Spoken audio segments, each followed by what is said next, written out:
After living for 5 years with her Aunt Dete without being allowed to leave the house, an orphan girl called Heidi is being taken to the Swiss Alps to stay with her grandfather. Dete has gotten a job in Frankfurt and can't take Heidi with her, which is why she ignores the neighbors' warnings about Grandpa being antisocial and possibly dangerous. On their way up the mountain, Heidi takes off her boots and dress to run around in her underdress, preferring the freedom of movement to being fashionable. As soon as he sees them arrive, Grandpa Alpole gets angry and kicks them out, saying he doesn't want to take care of the girl. Dete pretends to leave with the child, but in truth, she takes Heidi behind the house and tells her to stay while she runs away. Alpohi notices this and yells at Dete, but Heidi tells him she doesn't want her either. Refusing to accept the girl in his life, Alpohi enters his home and locks the door, so Heidi decides to sleep in the barn with the goats. The next morning, Alpohi gives Heidi some goat milk as breakfast and then takes her to church. The priest takes a close look at Heidi and declares her healthy and strong. He thinks it's Alpohi's duty to take care of his own blood, but since Grandpa won't change his mind, the priest comments he'll be going to Mayenfeld in 3 days so he can take Heidi with him to see if any farmer will have a use for her. When they return home, Heidi wonders if she should sleep in the barn again, and Alpohi tells her she can sleep wherever she wants. Since Alpohi only has one bed and one chair, Heidi looks for another spot and finds a set of stairs that she climbs to find an attic full of hay. After deciding that will be her bedroom, Heidi tells Alpohi that she would rather not leave, but gets no answer. The following day, goatherd Peter comes over to pick up Alpohi's goats and Grandpa gets the chance to ask him to take Heidi with him for the day, perhaps even teach her how things are done in the mountains. After Alpohi gives Heidi some cheese and sausage for her lunch, Heidi is happy to join Peter and spend the day running with the goats, enjoying this much more than being inside the house all day like her aunt used to make her. While Heidi has fun, Peter takes a bite from her food, then blames it on the goats when Heidi notices. Suddenly, 2 goats begin fighting and Peter hits them with a stick to make them stop. Heidi greatly disapproves of this and, after making him stop, she offers a deal: if he never hits a goat again, she'll give half of her food to him every day. Peter gladly accepts, but asks her to promise not to tell Alpohi because people in town say he killed someone in the past. When Heidi returns home, she acts awkwardly around her grandpa and says she'll sleep in the barn, so Alpohi quickly guesses she's heard the rumors. He asks Heidi what she trusts more, rumors, or her own eyes and ears. Heidi chooses her own judgment and hugs Alpohi before going to sleep in the attic. The next day, while Heidi continues to have fun and bond with Peter, Alpohi does some carpentry to show his granddaughter how touched he is by her affection. When Heidi comes home, she's surprised to find a second chair at the table and some fantastic news: Alpohi will allow her to stay for good. Weeks pass and Heidi has fun with Peter every day, she even cuts her hair to be more comfortable. One day, Peter tells her he won't be coming for a few months because he'll be going to school, so they'll see each other again in the spring, but she should come by his house to visit him sometime. Heidi wants to go to school too, and whenever they go to town, the neighbors also remind Alpohi that a kid needs education and friends. Alpohi refuses though, explaining Heidi won't be able to come down the mountain to attend school when winter comes. Things get boring when it begins to snow. Alpohi carves a little bird for Heidi to make her feel better, but it doesn't help much, so he tries to make a sleigh next. This actually works well, and the two of them have fun sleighing down the mountain before Alpohi drops Heidi at Peter's for a playdate. Heidi gets to meet Peter's mother and grandmother, but his dad is dead. The grandmother is blind and there aren't many things she can eat because she's missing most of her teeth, which is a problem because all they have to eat is stale bread. Peter isn't doing well at school and doesn't understand why he needs to learn to read because he doesn't need it to herd goats, but his mother doesn't allow him to quit. When Alpohi comes to pick Heidi up, she tells him she's realized how lucky she's to have him. Years pass and Heidi lives a peaceful happy life with her grandpa. One day, Dete comes back saying she's found a nice place for Heidi with her employers, which would allow her to make friends and go to school. However, Alpohi refuses to allow Heidi to leave and points out how Dete suddenly cares about her niece all of a sudden. Embarrassed, Dete responds she only left Heidi because she didn't have a choice back then. She argues with Alpohi but doesn't get to change his mind, so Dete pretends to leave when actually she goes further into the mountains to find Heidi among the goats. Dete makes the offer again, and when Heidi replies she wants to stay, Dete tells her Alpohi also wants her to go because he wants what's best for her. Upset, Heidi allows Dete to take her away, and Peter sees all this. When he takes the goats back to Alpohi, Grandpa notices Heidi is gone and quickly guesses what happened, so he runs all the way to town. But by the time he gets there, it's too late. Date's already left with Heidi, and the neighbors make fun of Alpohi for it. In Frankfurt, Heidi is taken to the Seesman mansion, where he meets the butler Sebastian, the maid Tinette, and, most importantly, governess Rottenmeier. This Rottenmeier lady isn't happy to see Heidi because she looks like a wild child with no manners, but Dete reminds her this is what they asked for, an unspoiled child of this age to be friends with the house's kid, Clara. While Dete demands her part of the deal and leaves, Heidi meets Clara, who can't walk and is wheelchair bound. The girls immediately hit it off, and when Heidi accidentally pushes Clara's chair against the table, Clara lies to protect her and tells Rottenmeier that it was her fault. There's a lot for Heidi to learn in order to be accepted as Clara's companion. They wash her, give her a proper dress and boots, teach her table manners and forbid her from running around the house or being loud. Heidi must also take classes with Clara and shocks everyone when she confesses she can't read. Rottenmeier wants to get rid of her, but she can't do that until Clara's dad comes back from his trip, so in the meantime, the instructor must teach Heidi how to read while still keeping up with Clara's lessons. Heidi adapts quickly to the rules of the house, but she doesn't change entirely and keeps most of her quirks. She still prefers nature over a house and dreams of the mountains every night, and whenever she can get away with it, she hides bread rolls in her pockets. She and Clara grow very close. This bond inspires Clara to share what happened to her. After her mother's death, Clara became so ill that she lost her ability to walk. Before Heidi came along, she felt lonely and caged in this house because her father's always away on business trips. One afternoon, Heidi refuses to take the daily nap and asks Sebastian to open a window for her. Sadly, she still can't see the mountains, causing Sebastian to explain that in order to see the mountains from here, she would have to get into the very tall city tower. Afterward, Heidi sneaks Clara out of the house and shows her around the city, because Clara is never allowed to go outside.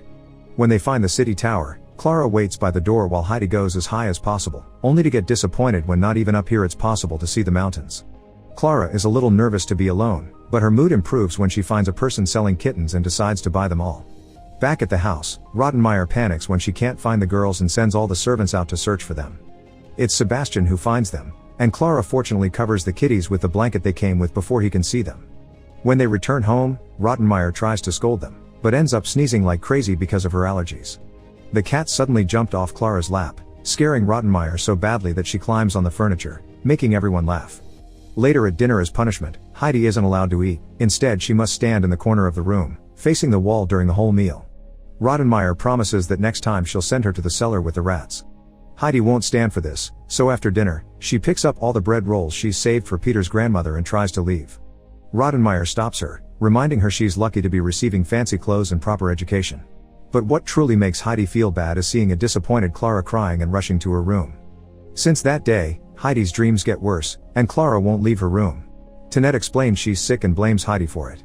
Feeling even worse now, Heidi visits Clara once her doctor says she's feeling better, and reassures her it's not because she hates her that she wants to leave. Clara understands but still doesn't want Heidi to go because she's all she has.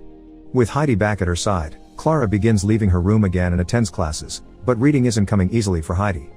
A couple of days later, Clara's father Mr. Seesman finally comes home and brings with him grandmother Seesman, who Rottenmeier isn't happy to see. Clara is very excited to reunite with her family, and both Seesmans are glad to finally meet Heidi too. Mr. Seesman in particular is very satisfied with how better Clara looks thanks to his idea of getting her a friend, but Rottenmeier tries to change his mind by explaining Heidi continues to be wild and won't learn to read. However, grandmother Seesman would rather confirm it with her own eyes than trust Rottenmeier's word. Later in the evening, grandmother Seesman reads Heidi a bedtime story but doesn't finish it because she wants Heidi to do it. Heidi confesses she can't read because Peter said it was useless, so grandmother Seesman reminds her that she mustn't trust everything she hears. Since Heidi loves stories and is desperate to know how this one ends, she accepts to put more effort and practice more often. The next day, grandmother Seesman tells her son that Heidi is wonderful and she can learn to read with the right encouragement, but she can tell the kid isn't happy because this house goes against everything she is. Mr. Seesman refuses to let Heidi go because she makes Clara happy, but grandmother Seesman points out he wants her to stay because she makes him feel less guilty about leaving Clara alone all the time. Things don't get any easier when strange noises begin echoing around the house every night, and sometimes Sebastian even finds the front door open. All the servants and even Rottenmeier think there may be ghosts in the house, but Mr. Seesman doesn't believe it. With every day that passes, Heidi practices her reading more with the book that grandmother Seesman left her, and eventually manages to read the whole story to everyone. The teacher takes all the credit, and Mr. Seesman decides this shows Heidi is good enough to stay in the house for good. This makes Clara very happy, but Heidi is upset and cries every night before falling asleep. One evening, after grandmother Seesman has already gone back to her own house, Mr. Seesman is playing a game of chess with the doctor when suddenly, they hear the noises the servants had warned them about. The men grab their guns, thinking it may be thieves, but it turns out it's just Heidi sleepwalking. She comes down every night, opens the door, and stares at the distance before returning to her room and lying down at the end of the bed like she would do with a goat. When the doctor checks on her and finds her freezing, Mr. Seesman looks for a blanket in the closet and finds a new pile of bread rolls Heidi has been saving. Then, Heidi wakes up, and when the doctor asks her if she's in pain, Heidi explains her chest hurts. Afterward, the doctor has a chat with Mr. Seesman in private to explain Heidi is ill with homesickness and her nerves are in quite a state, so she should be sent home. At first, Mr. Seesman refuses, but then he spends the night thinking about what happened to his wife. The next morning, when Clara asks about the ghost, her father explains it was Heidi sleepwalking because she's suffering, which is why they'll be sending her home. Clara gets incredibly upset by this news and throws a fit, screaming a Heidi too before she leaves for her bedroom. Heidi is happy to hear she'll go back to Alpohi, but she still worries about Clara and tries to talk to her, yet Clara won't open the door. When the time comes for Heidi to leave, the servants prepare a basket full of bread rolls and other foods she can take to the mountains. Heidi hands Mr. Seesman her wooden bird to be given to Clara and makes him promise she'll visit her one day. After Heidi is gone, Rottenmeier points out they'll finally have peace again, but karma soon proves her wrong. There's still a kitten around the house. As Rottenmeier panics, Tinette picks the kitten up and decides to name it Heidi. As soon as she arrives back in town, the first thing Heidi does is take off her boots and reunite with Peter. She stops by his house to say hi and drop off the food, then she runs up the mountain and, after ditching her fancy dress, she finally reunites with her beloved grandfather.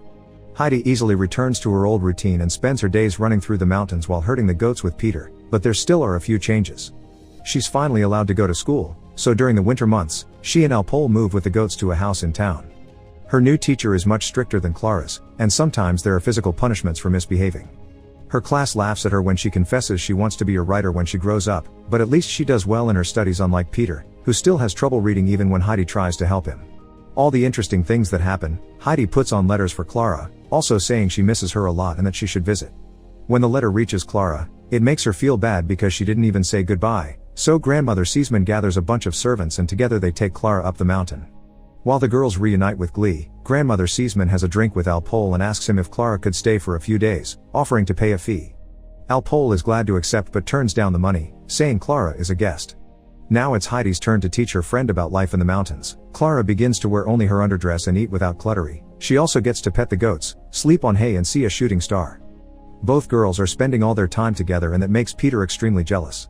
He refuses to join their activities when Heidi invites him and he goes herding on his own, because Clara can't go up there in her wheelchair and Heidi wants to stay with her. One morning, Peter arrives before the girls are up and finds the wheelchair outside the house. His jealousy kicks in and causes him to push the chair off a cliff before he runs away with the goats. As soon as the family notices the chair is gone, Alpol guesses who did it, so he carries Clara on his back, and together with Heidi, they follow the usual goat herding path. Now Clara can finally experience the rest of the mountains while Alpol scolds Peter for his actions and makes him watch over the girls for the rest of the day. Clara loves the beautiful view, the flowers, and the cute little butterfly that comes to rest on her foot. When the butterfly flies away, Clara is desperate to make it stay and tries to catch it, shocking everyone by suddenly standing up. Walking is still hard for her though, so she spends the next few days practicing with the help of Heidi and Peter, who has changed his mind about her after seeing the miracle.